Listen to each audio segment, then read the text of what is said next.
In this week's Training Minute, we'll be looking at professional communication. The objective of this minute is to recognize how to apologize to your peers in order to maintain a healthy work environment.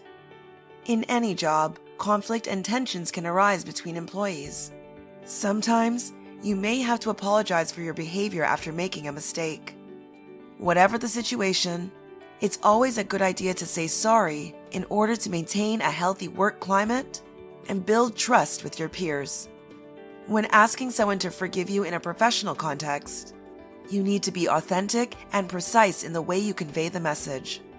If the other person perceives a lack of honesty or transparency, he or she will be less inclined to forgive you.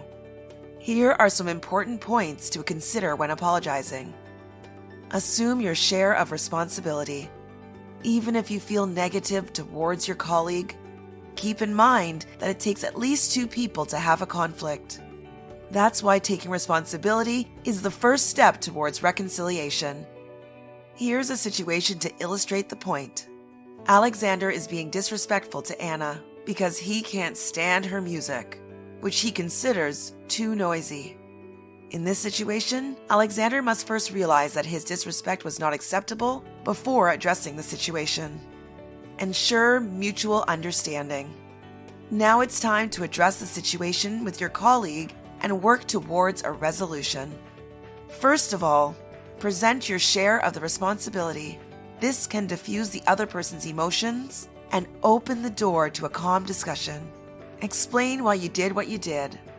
This may prompt the other person to acknowledge his or her own wrongdoing. You could then describe an ideal situation which you would both be satisfied. In our case, Alexander went to Anna to acknowledge his wrongdoing and express his regrets. This naturally led Anna to acknowledge her own part in the conflict. They agreed that Anna would now listen to her music through her headphones. Repair the damage done. Even if a conflict involves two people, it can have an effect on the other colleagues. That's why it's important to go back over the situation with those who have been impacted by it. For example, Adeline was present when Alexander lost his temper with Anna, and there's been a bad atmosphere in the office ever since. Alexander could go and apologize to Adeline, mentioning that the situation is now settled between him and Anna. In short, apologizing at work improves cohesion between colleagues and shows professionalism. Healthy communication is vital to all businesses. We have now reached the end of this week's Training Minute. See you next week. For more information on our training courses, visit our website at actualisation.com or reach us at 1-877-688-0101. Actualisation, training and consulting since 1970.